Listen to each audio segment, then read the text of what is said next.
Okay. Grow up. So we're gonna do the thing. So my name's Nikki Mullowney. I'm a recovered drug addict and alcoholic. Hi, Nikki. We do that. We do the thing. It's so deeply ingrained. So just to say the spiel, we do not represent any 12-step fellowship. Please do not mention any specific 12-step fellowships during this big book study. We are just discussing this big book and talking about our own experiences, opinions, and breaking down what the meanings of the words are and all that fun stuff. We don't represent any treatment centers, anything of the like. And I feel like I'm missing something, but I guess that's about it. Great. Where are we? We're in Page the 8. story. We're on page 8. Good job. It says, no words can tell of the loneliness and despair I found in that bitter morass of self-pity. Quicksands stretched around me in all directions. I had met my match. I had been overwhelmed. Alcohol was my master. Morass means difficult or perplexing situation. In my view of this is kind of like in these last few pages is where Bill goes from speaking in a super like egotistical way to an incredible writer. He is writing beautifully and so very dramatic. It's like a little bit like calm the fuck down. And at the same time, I'm like, you are describing this better than I ever could have of how it actually felt. What was morass? Morass means a difficult or perplexing situation. But yeah, he really does paint a picture here. Alcohol was my master. I had to write in my first big book, and I wrote it in this one too. I don't even know why. But I wrote heroin was my master because it was really hard for me to get over the word alcohol for a long time. Even though later on I realized I am an alcoholic, but in the beginning I just had to stay focused on what brought me to my knees. So whatever you need to change the words to, just change the fucking words. You know, don't change the message. But if you need to write, you know, meth instead of alcohol, do that. If you need to write higher power instead of God, do that. If you need to read it as she instead of he, do that. No one cares. They're just little details that don't really matter. Trembling, I stepped from the hospital a broken man. Fear sobered me for a bit. Then came the insidious insanity of that first drink. And on Armistice Day, 1934, I was off again. Armistice Day is now Veterans Day. Everyone became resigned to the certainty that I would have to be shut up somewhere or would stumble along to a miserable end. How dark it is before the dawn. In reality, that was the beginning of my last debauch. I was soon to be catapulted in what I like to call the fourth dimension of existence. I was to know happiness, peace, and usefulness in a way of life that was incredibly more wonderful as time passes. I have written down here, we're going to talk about the fourth dimension. We're going to talk about the fourth dimension a few times as we go through this because it's mentioned a few times. But what I have written at the bottom is fourth dimension, being able to see life in a way which is typically beyond our perception.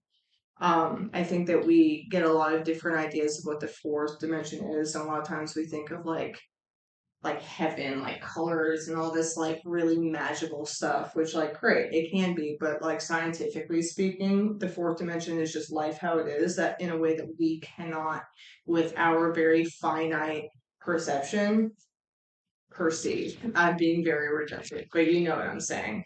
So to me, the fourth dimension is just truth, objective truth in a way that when I'm living in a way that is like truthful and honest, I'm not held back and what's the word I'm looking for? I'm not kept stuck by my feelings. Does that make sense? Do what? What? Restricted? Restricted. Yeah, that's a good word. I'm not restricted by my feelings and my like overwhelm. I'm so tired today, guys, but like literally, you know what I mean? Like I go through life and everything feels so hard and so heavy and like the air is closing in on me all the time. You know what I mean? And like regardless of what day you're having, if you look at me fucking funny, and now I'm having a bad day. Right? Everyone else's emotions and actions affect me. And like, why did you relapse? Why did you say that? Well, it's because she did this or he did that.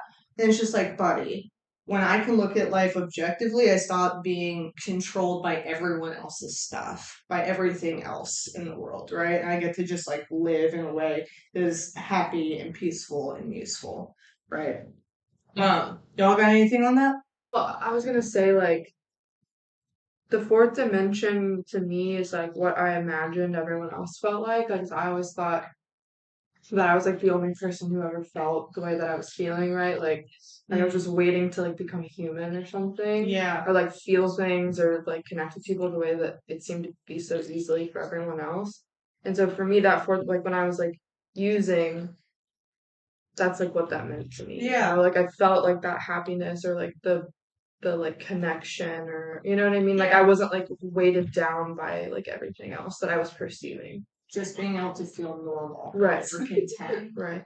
I love that. No, 100%. Like, I get to just be a part of life like everyone else seems to be able to. Right. I would even honestly take it a step further because, like, the further you get into not just sobriety, because sobriety doesn't do it. There's a difference between being recovered and being sober 100%. But the deeper you get into the work, you start to really realize that the idea that, like, everyone else knows how to do this life thing and I don't is a fallacy. Right? So to me, the fourth dimension is even beyond that. Like first, it's thinking that I just want to be fucking normal, and then it's realizing that I get to do more than that. I get to live a life more objective, more honest, more selfless than most people have to. They don't have to. They can just walk through life being sleeping, being mean, being angry, being the grouch and the brainstorm are the luxury of what was it? The dubious luxury of normal men. For us, these things are poison. Yeah. 100%, right? They get to do that. I don't. Thank God. And that sucks in the beginning. And it sucks sometimes later on, too, where it's just like, I just want to be mad. I just want to feel bad for myself. I just want to be angry. I just want to fucking go off on someone. I just want to go off on someone so bad. I have to hold myself back because I'm like, that's not the spiritual thing to do. You know what I mean? And then where that gets funky is when I don't do anything with it. Right? That's like what the work is there for, to be able to resolve that stuff without causing harm. And to me, like that's the main thing of this whole gig is how do I not cause harm? But yeah, no, I love that. Near the end of that bleak November, I sat drinking in my kitchen. With a certain satisfaction, I reflected there was enough gin concealed about the house to carry me through that night and the next day. My wife was at work. I wondered whether I dared hide a bottle of gin near the head of her bed. I would need it before daylight. My musing was interrupted by the telephone. The cheery voice of an old school friend asked if he might come over. He was sober. It was years since I could remember his coming to New York in that condition. I was amazed. Rumor had it he had been committed for alcoholic insanity. I wondered how he had escaped. Of course, he would have dinner, and then I could drink openly with him. Unmindful of his welfare, I thought only of recapturing the spirit of other days. There was that time we had chartered an airplane to complete a jag. His coming was an oasis in this dreary desert of futility. The very thing. An oasis. Drinkers are like that. Super romanticizing their like drinking buddy days and all that fun stuff. But this, I remember when I was a teenager, one of my friends went to a rehab. It was like a long-term rehab. I think it was in New York. We lived in New York, but it might have been in a different state. And we were bad. We were really bad dope fiends. Everyone was like overdosing. It was really dark. And he gets out of treatment, and my first words are you ready to get high?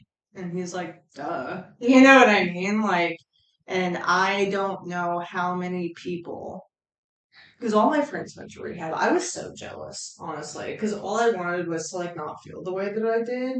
And like they were in and out of detoxes and treatment. I don't know how they were doing it, or maybe I just didn't think I needed it. But like I really thought for a while there, if I just went to rehab, like I would be okay. I would stay sober because I really wanted it. Let me rephrase that. I didn't want to be sober, but I didn't want to keep doing what I was doing. right? So I thought that that would fix it. I didn't understand step one. I didn't understand that, like, in order for me to be okay, I had to cut everything. That was not part of the deal for me. I was like, I'm sorry, I have to do what? Like, it grows like that. God gave it to me. I didn't believe in God. I'm like, but God gave it to me. I don't know. A lot of my friends went to rehab, and as soon as they got out, I was like, let's go. A lot of my friends went to detox as soon as they got out, let's go. They had a relapse. I mean, they had an overdose. They went to the hospital. They detoxed. They got out, let's go. I was not thinking about their welfare. I was not thinking about, even though now, like in the beginning when I was a little dope fiend, like I didn't have the evidence. I didn't know what was going to happen. All right. And I can always give myself that compassion. Like um, someone that was really, really, really, really close to me. She progressed faster than me. I talk about her a lot. She started using before I did, but when it came to age, like I started that, right? She was like, "You're crazy. You're a fucking junkie." I'm like, "Me? You fucking cokehead!" Like, you're straight, but like, um, I didn't know. And she was terrified to try it. And I was like, I promise, I will never let you do anything that's going to hurt you. And she is no longer with us. You know what I mean? And that's just the reality of it. But at the time, I didn't know. Like, do I still have like this guilt? Of course, I'm a human. Things come back up. I resolve it, I do the work around it, and then grief happens, right? And fourth dimension wise, I'm clear that it's not my fault. I'm clear that I was 15 years old. I'm clear that I could not comprehend what was going to happen to me, to her, to any of our friends, right? And then this is where actual addiction and mental obsession comes into play. Is that once I had the evidence for what happens, it didn't matter, right? It's the that immortal thing that we have going on. It's like, no, but like we're cool now. You detox, we're putting you lowered your tolerance. Cool, let's go, man. We're just gonna party. We're gonna take it easy. Everything's gonna be fine. You're not gonna get arrested again. Stupid. Idiot. Just don't get caught, moron. You know, like it's just logistics. That's the problem. It's not our fucking behaviors. It's not the fact that like we have zero capability of moderation. Right. So he's not thinking about because now we're talking about Ebby Thatcher. Right. That's Bill's homeboy that comes and he's part of Oxford group at this point. Right. So he's sobered up literally through religion, through the Oxford group. And I'm not going to try to get into Ebby's story, but I listened to it on a Joe and Charlie tape, and they go through a lot of like whatever. They go through a lot of AA history, right? Which is what this book is from, and I remember them talking about Ebby's story, and I was hysterical laughing listening to it because like our stories, dark and dismal and yet hilarious. You know what I mean? Like when we're going back through it, like I can't help but laugh. Like so apparently Ebby, I'm gonna get this totally botched, so I'll look it up and I'll come back with the actual story. But like he was sent to like a family member's farm to dry out because he wasn't to be trusted, but he got so drunk there that he had a shotgun and there were like all these birds and he freaked out over the birds. He started like blowing up the shed and then the cops came and they were like, "You're done. We're locking you up forever." And just the idea of this guy with a shotgun, like trying to shoot at the birds and instead like basically blowing up this barn killed me. I thought it was the funniest image in my head. And then, so he's at the court, and the Oxford group showed up, and they're like, "Give us a chance. Let us help this dude." So they released him to the Oxford group. And that's where he got the 6 Oxford tenets, which helped him to stay sober, which is where the 12 steps are derived from. Right?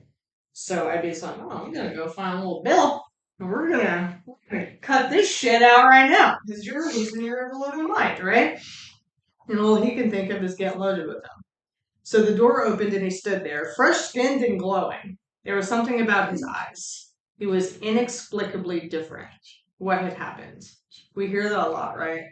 Like what's the cliche that we hear about sitting across from a woman doing step work with a newcomer? What do we get to watch happen?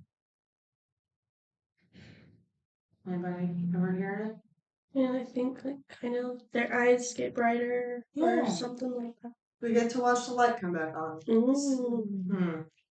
And that's a fact. I have watched it like I've sat in fist steps with women where literally they started with their little stuff like this reading and we're like terrified. And like an hour, 2 hours in, they're like up. You know what I mean? They're reading with their chest. Like they have more confidence. Even though I am reaming them out in some of it. I'm like, ooh, girl, that is conniving. That is so selfish. And you're like, I know, but that's the part. It's not me pointing out that you're selfish. You already know that. It's the fact that you're owning it. You're not living in the shadows of yourself anymore. Now it's just like, yeah, ew, I did say that. I did that. And when you're able to own that, and just own it without justifications, without rationalizations, without minimizations, that's when the light starts to come back on. That's when you start to be able to be useful. Because like a lot of times in early sobriety when I'm like, hey, in a few months you're going to be sponsoring women, people freak out. They're like, not for like a year or 5. They're like, no, absolutely not. You're going to be sponsoring women once you start doing events, homie. And I'm like, I could never do that. How would I do that? And a lot of it is just fear because you know that you're holding on to all of this like yucky stuff that you don't want to admit. And it's like, you don't know who I am. You have no idea what I've done. I have nothing to offer these people. And then once you're reading that stuff out loud in a fist step, it's like, now I know who you are. And guess what? You're still loved, right? You're still accepted. And you're not being judged. And now you can stand in that truth. And now you get to go and make amends and admit to the people. They know what you did. Why are we so scared to going back and admitting it? They know. Go and say it out loud. And say it with your chest. Right? Now you're gonna really be able to stand in your truth. And now you're gonna be able to sit across from a woman, but I don't know the steps. You have a literal manual. I had a woman once who she was like, hey, I'm about to go do an HDI. Do you have any like stuff that I can like bring with me about the steps? I was like, oh my god, yeah, I do. Hold on. I have a big book. It's right here. Like it's all literally right here. You know what I mean? You don't have to be a guru to sponsor women, right? It's just about being helpful. But there's something different in the eyes. Inexplicably different. What had happened? So I pushed a drink across the table. He refused it. Disappointed but curious. I wondered what had gotten into the fellow. He wasn't himself. Disappointed but curious. I feel like that's a lot of us, like in that first time in step 1. It's like when they're like, hey, you can't ever smoke weed again. I'm like, what? Why? How can I connive my way into? Like going through and trying to be like, oh my god, What, if I how do can I this, maybe manipulate then the I can do system? that. I'm like, but wait, I can't do mushrooms for a spiritual awakening? I'm confused. How about dust off? Just that's a big one for me. I can't go into these different stages. I'm like, wait, I can't do that either. Disappointed but curious because first it's like, wait, what? And then it's but why? And then it's how? Right? How am I going to be able to be okay without these things? Help me understand, right? And to see someone who I know drinks like I do, who I know uses like I do, refuse a drink.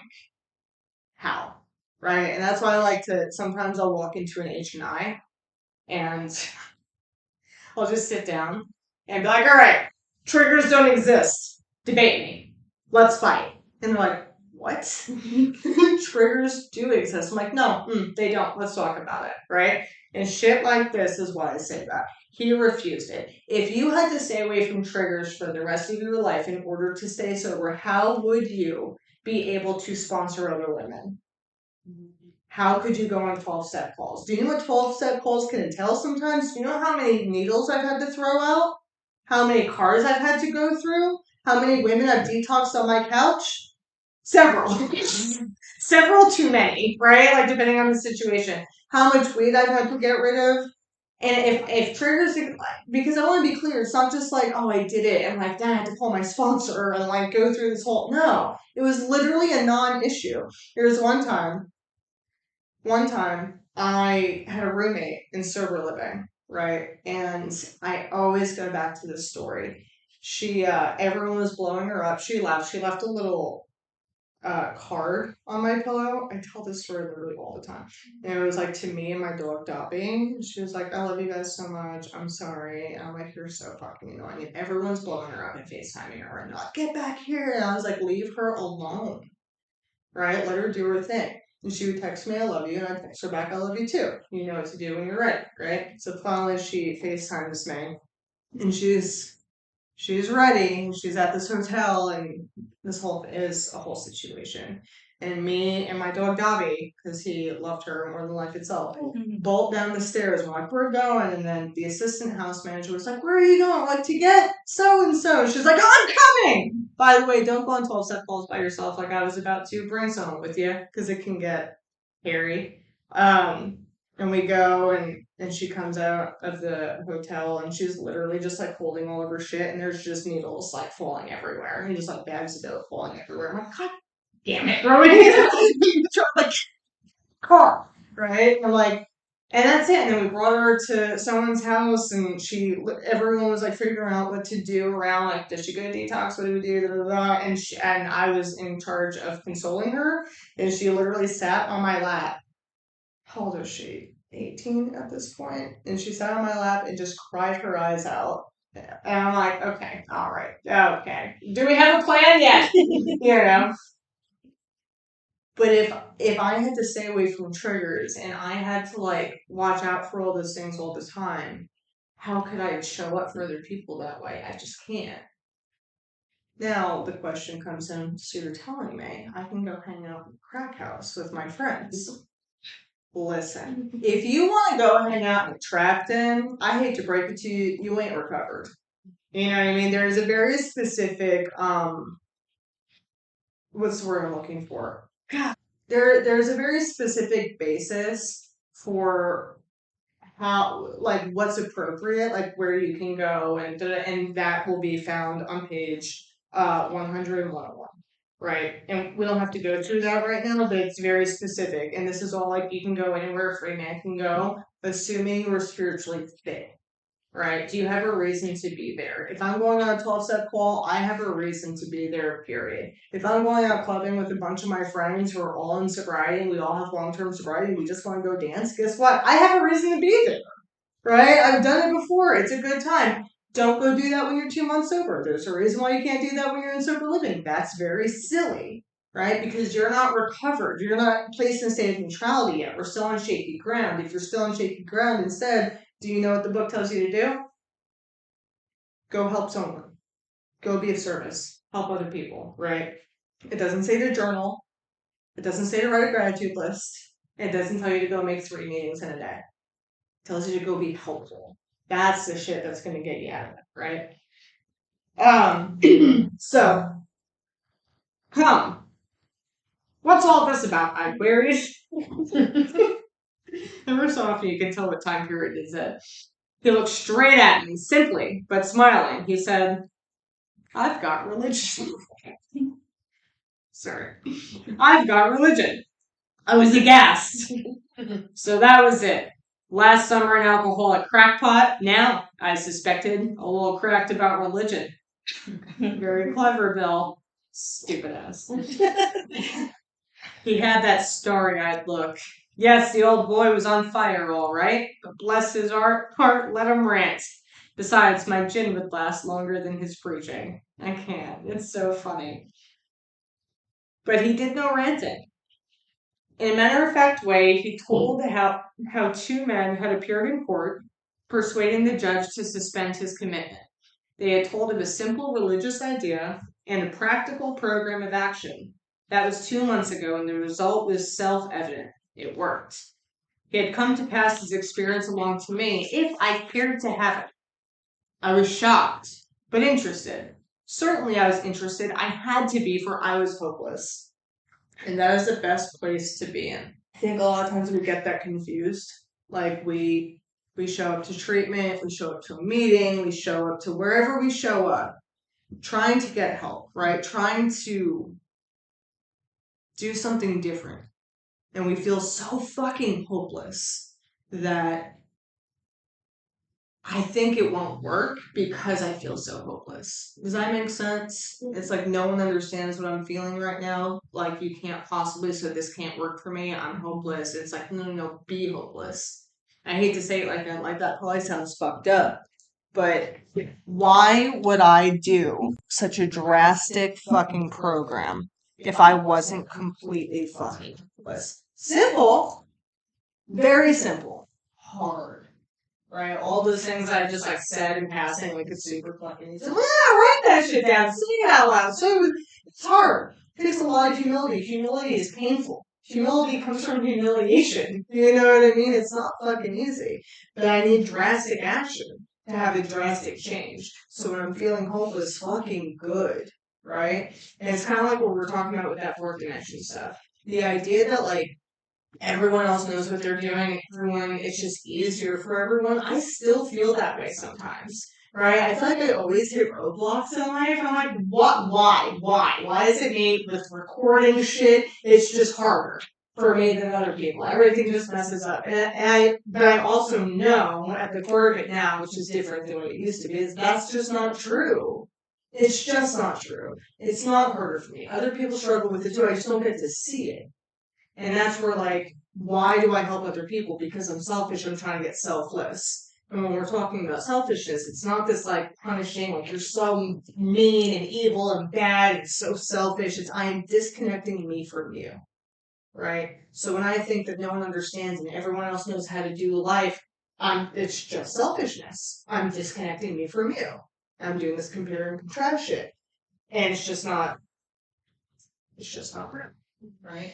So once I'm in that place of hopelessness, and I think that no one understands, we start to be able to relate and be like, no, we do. I need you to, like, honestly, what I'll tell people all the time is like, I need you to get over yourself. Is the truth. Like, get over yourself and we're going to be okay. I'm like, but you don't understand. Get over yourself, I do. Okay, let's just fucking go. Sometimes people respond well to that, sometimes they don't. And that's why diversity of personality is so important in this program.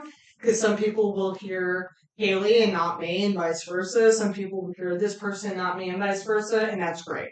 Right? Not everyone else is going to hear Nikki Mullowney and be like, oh my god. A lot of people are like, I fucking hate her. And I'm like, same, bro. You know, like, it's cool. I totally get it. I can be a little abrasive sometimes, I know. So I want you to talk to this one instead. Yeah. In regards to this, it sounds like a program was like already implemented. But so did Bill just kind of like tweak it a little bit? He stole it, bootleg it. No, I'm kidding.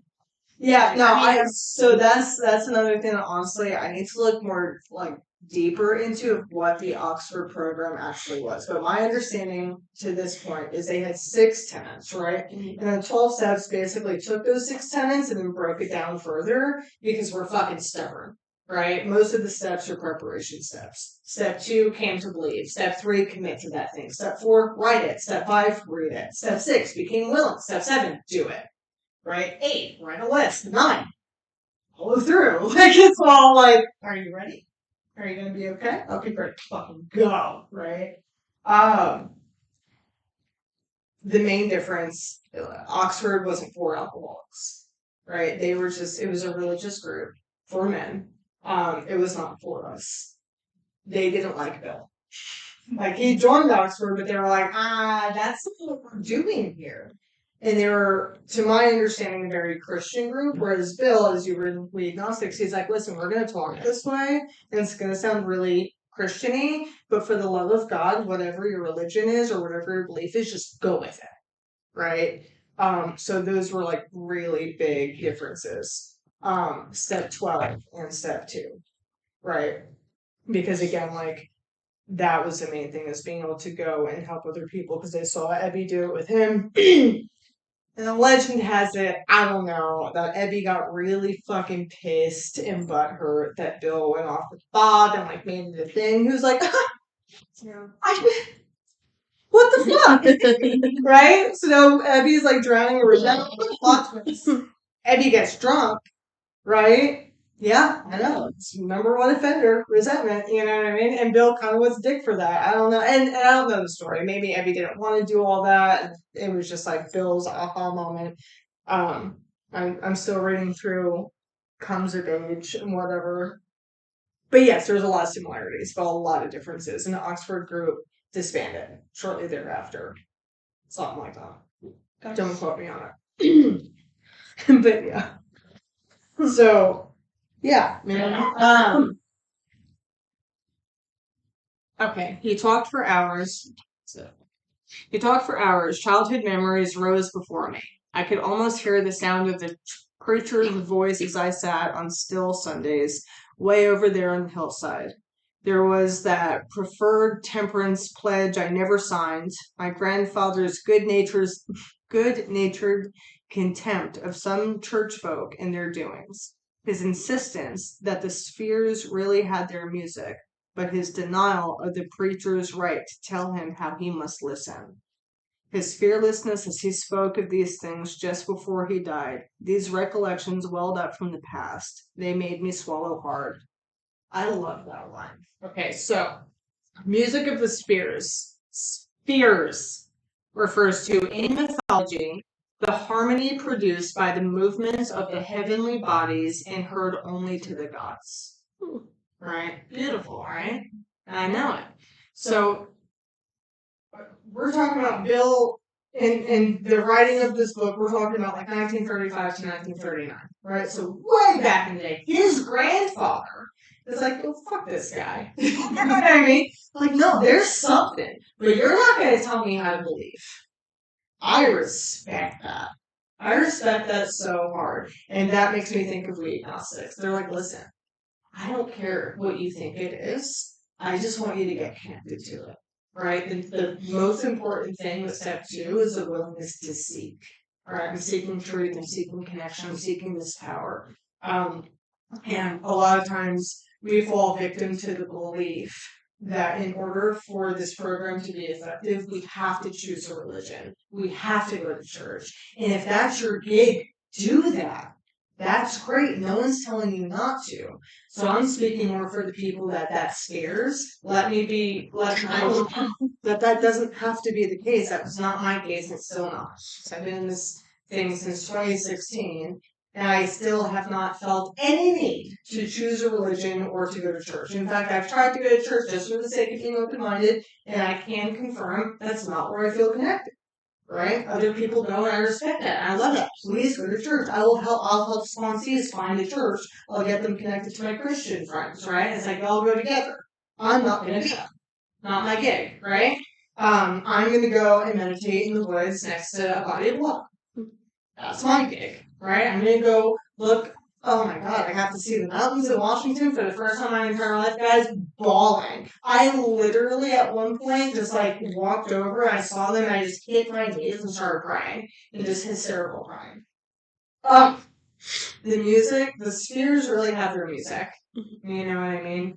I get to be connected to that. And I love that he said my grandfather's good-natured contempt of some church folk and their doings. And that can be applied not just to church folk and people of different religions, and like being clear that like people in spirituality are not one and the same.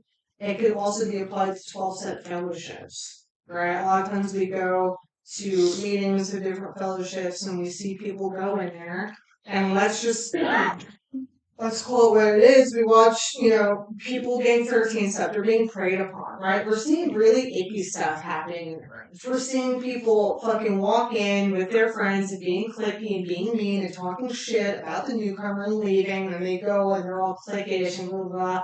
And then we go there and we're like, yeah, I'm good. And then we leave and then we don't come back and then it stays the same. Right? We get to change that. But we have to show up. You know what I'm saying? And I'm talking to me with that too. I want to be clear. Like, I'm very guilty of being like, yeah, I'm never coming back. Everyone that I hated here, right? Definitely guilty of that. So I'm like, I don't want to be like complicit to whatever. And it's just life. And if I want there to be change, I have to be the change. I don't get to expect you to take the responsibility, right? So that goes for religion, that goes for spiritual belief systems of any kind, that goes toward fellowships of the 12 steps, if you will. So the wartime day in old Winchester Cathedral came back again. I always believed in a power greater than myself. I had often pondered these things. I was not an atheist. Few people really are, for that means blind faith in the strange proposition that this universe originated in a cipher and aimlessly rushes nowhere. My intellectual heroes, the chemists, the astronomers, even the evolutionists, suggested vast laws and forces at work. Despite contrary indications, I had little doubt that a mighty purpose and rhythm underlay all. How could there be so much of precise and immutable law and no intelligence? I simply had to believe in the spirit of the universe, who knew neither time nor limitation, but that was as far as I had gone. Honestly, even in that, like what he's describing, I'm like, I believe that. Like that aligns a lot with what I believe in. But where it comes to, but that is as far as I had gone, is like that's as far as I had gone in just thinking about it versus trying to connect to it. And that's what this whole program is about. I always say it's like the idiot's guide to connecting to God, whatever God is to you, right? And a lot of people get really offended at this part of like few people are actually atheists. Or like, well, I am an atheist. It's like, cool, man. Few people can say none. You know what I mean? Like, calm down. It's cool. But I considered myself an atheist for a long time, and in reading this, I realized I'm like, no, I'm not. I've never been an atheist. It doesn't make sense that I was so angry at God and yet didn't believe God existed. That there's a discrepancy there, right? Cursing God, being so pissed. And it's like, who else am I going to blame, right? When I want to sit in self-pity, who am I yelling at? And I also think about it too, of like when it comes to instinct, we cry for help when no one's there. It's just an instinctual reflex. Why do we do that? Why is it in us to reach out to something that we don't believe exists? You know what I mean? Just things to ponder. Later on, it gives us a whole bunch of different verbiage to use for whatever we think our higher power is. I personally think is really beautiful. I love Spirit of the Universe. The other one he uses is Creative Intelligence. That was my favorite. I love it. I held on to that one for dear life, right? I'm an artist and I'm an intellectual. So creative intelligence is like, I'm like, I can get connected to that, you know? I grew up in religion. But then we also have people, and it's important to acknowledge that have a lot of religious trauma. You know what I mean? Yeah. Which makes it a lot harder, right?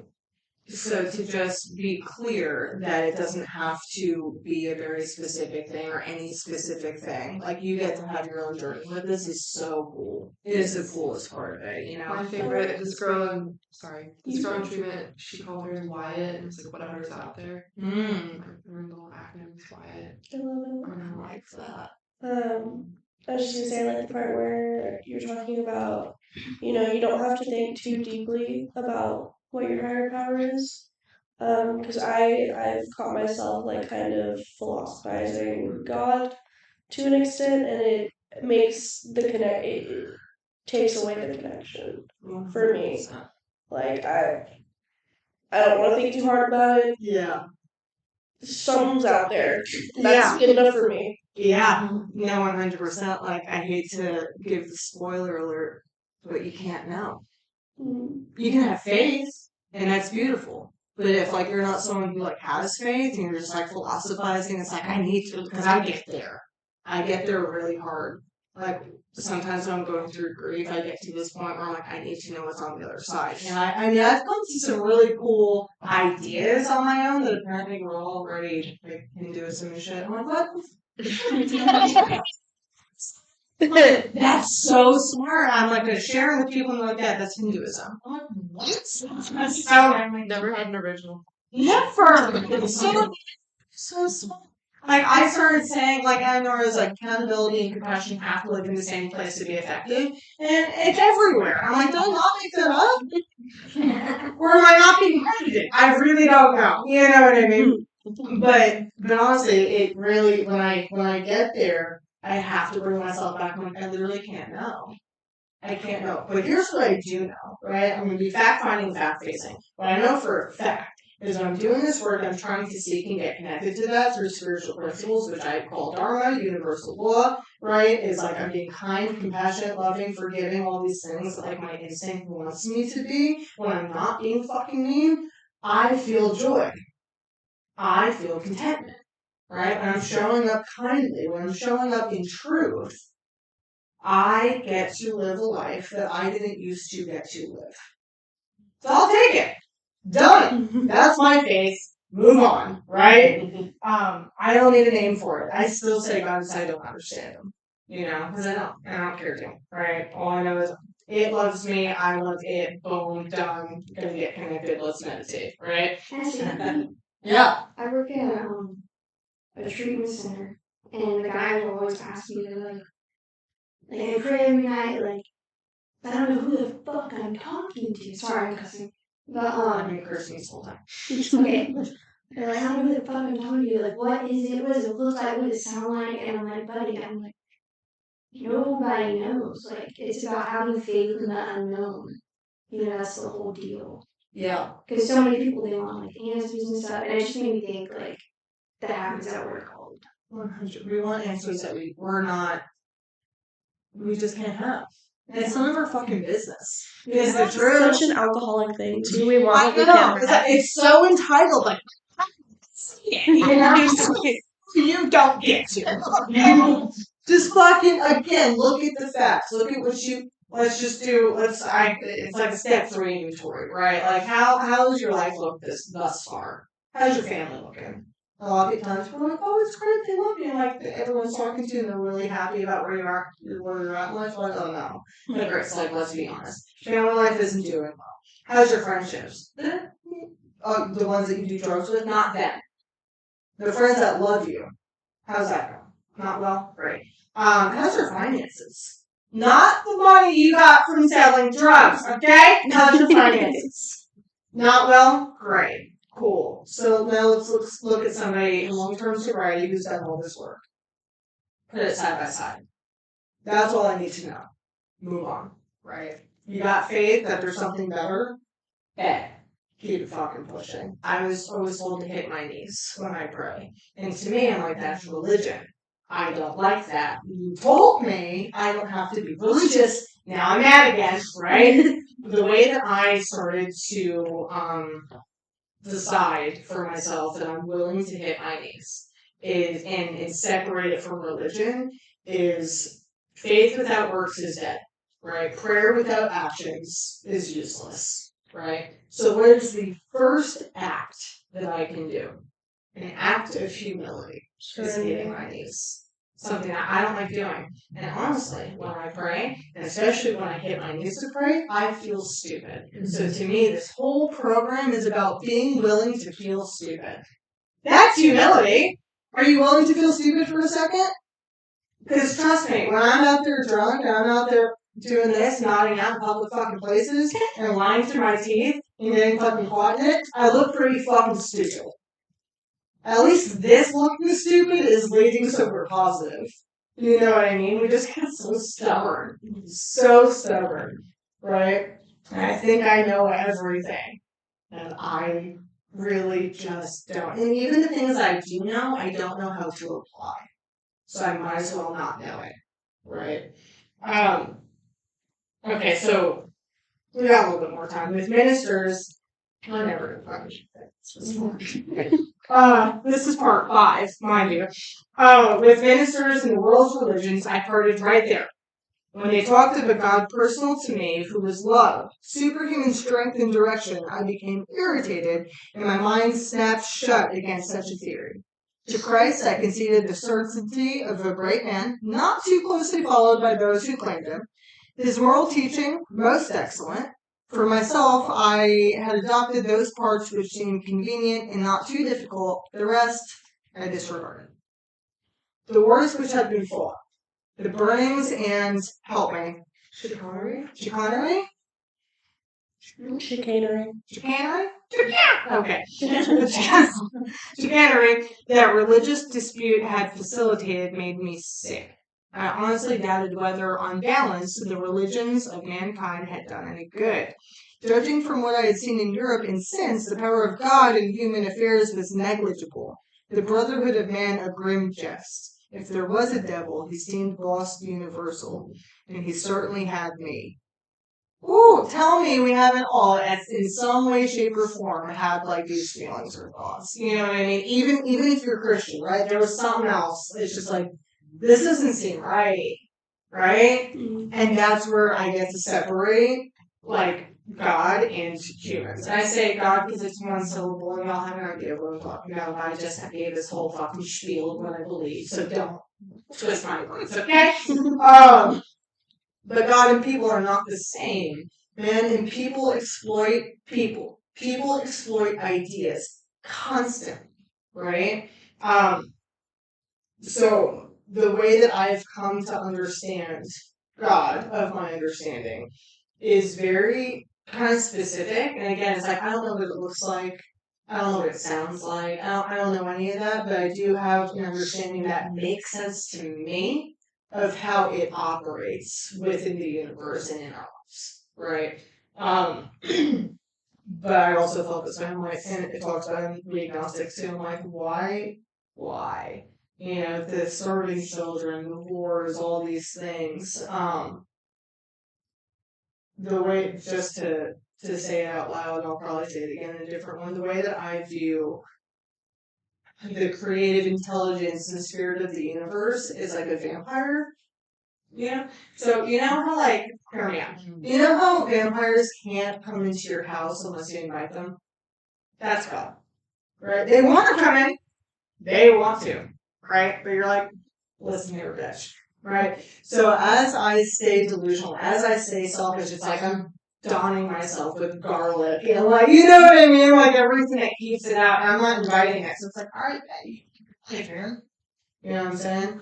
I have to actually invite this power in for me personally to be directed by these spiritual principles. Makes sense? So a lot of times even people who say that they are connected, I see the interactions. I don't really care what you say. If you're showing up and like causing like physical, emotional, mental harm to people, I don't know what you're connected to, but it ain't what I'm connected to.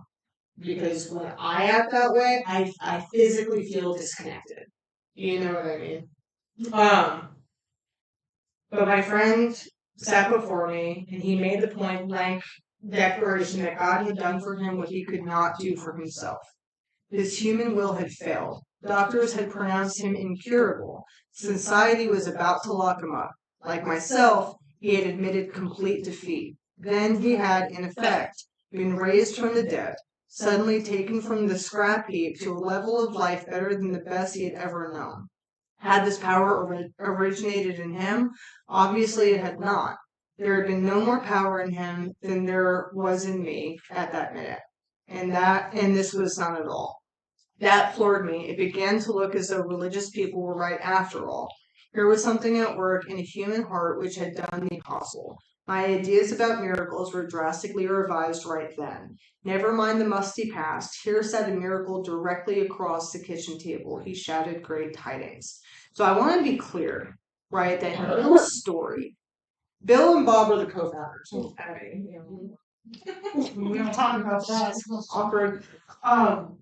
So as we're reading Bill's story and we're reading Bob's, they're different, right? They don't go exactly the same way. Their religious beliefs aren't the same because they're stories. They are their own experiences. The on other 164 pages, that's where we're getting the instructions to have our own experience to have the same results as Bill and Bob, right? So, and I say that because you'll notice one slight difference. So right here, Bill says, it began to look as though religious people were right after all. And I go to page 87.